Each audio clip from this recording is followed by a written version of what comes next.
He said, I only write about the bad things. Said, I can't remember the good things. Said, I couldn't know or remember all that bad. Said, I was too young. Guess I got a good imagination. He said, I'm still writing about old stuff. Guess I ain't got over it yet. He don't like how what I write make him look like he ain't shit. Like he ain't raised his kids. Like he don't love us still. Guess I shouldn't write the truth. Guess I shouldn't write how I feel, the way I grew up, the way I woman now. Guess I shouldn't make him look like he ain't nothing but some sperm donor, some dude. He say he tired of not being the hero in my poems. I say, me too.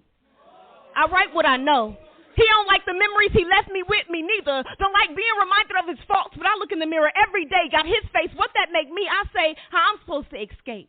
He say, you bitter. I say, that's what happens when you leave and ain't got nothing when you come back. I say, well, I'm from that shit hurts. He say, you ain't going to be successful.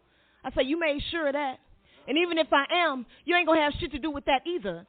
He say, I bought you ice cream once, took you to the movies a few times, made you dinner, played you in taking that time. Remember I came to your volleyball game once, and that one time you played powder puff. Remember I met your boyfriend once, twice, maybe 3 times. Remember I bought that one book for that one class when you was in college that one time. Remember I came to your graduation. Remember I was at your wedding. Remember we danced. Remember. I say you show up to be seen, to get praise and glory that don't belong to you. Damn, I must be ungrateful, needing more than one book, help paying off these student loans. Oh, you've done shit. Guess I shouldn't need for shit. Not that shoulder when I got that divorce, when I almost got raped, when I broke my ankle playing those sports. Guess I was only hungry once. Can watch the same movie for the rest of my life. Eat only one flavor of ice cream, but I heard Baskin and Robbins got 32. Guess I ain't need no talking to on how to get hurt by all these boys. You the best lesson. Guess when you left, your hurt was enough for the both of us. You right. I act like you ain't do nothing.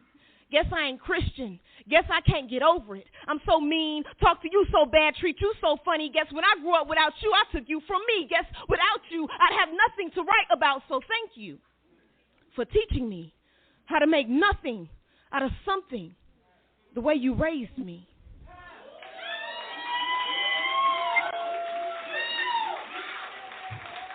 Welcome back to the Mental Dialogue Talk Show. I'm your host, Montoya Smith, a.k.a. Black Socrates, along with special guest co-host Ashley Thomas. Can women overcome daddy issues and marry well? Our special guest, Dr. Tiffany King, and her husband, Dr. Richmo Clark, she's been able to do just that. Dr. Clark, I wanted to jump it over to you real quick. And as you gave that amazing story to how, this beautiful young peacock piqued your interest and you finally hit the logo 3 and wrapped her up and never let her go.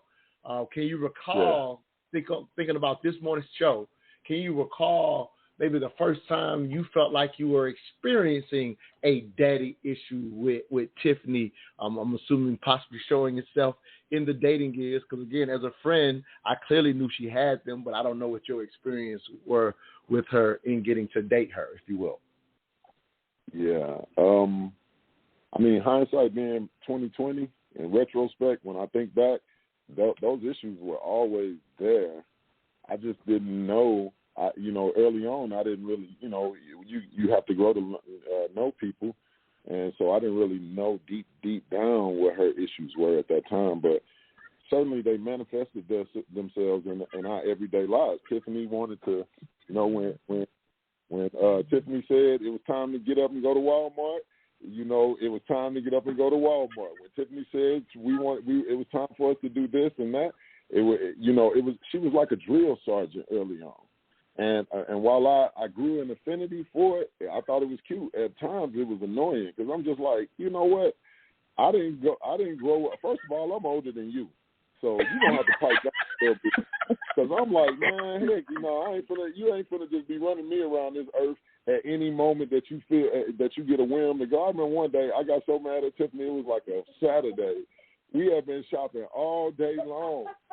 And then Sunday morning it came, and, I've been laying in bed. She's like, all right, come on now, it's time to go. I said, girl, you can go by your dang self. Here go the card. Leave me alone. It's like, you're not getting ready to control my every movement. So I realized later on that control was really her yearning to want to have some reliability in her life, her environment, especially as it related to her male counterpart. And I would imagine that from that yearning to want to have that control with her daddy. You know, we always want to be able to say, hey, I'm going to call my daddy. You know what I'm saying? Mm-hmm. Yeah.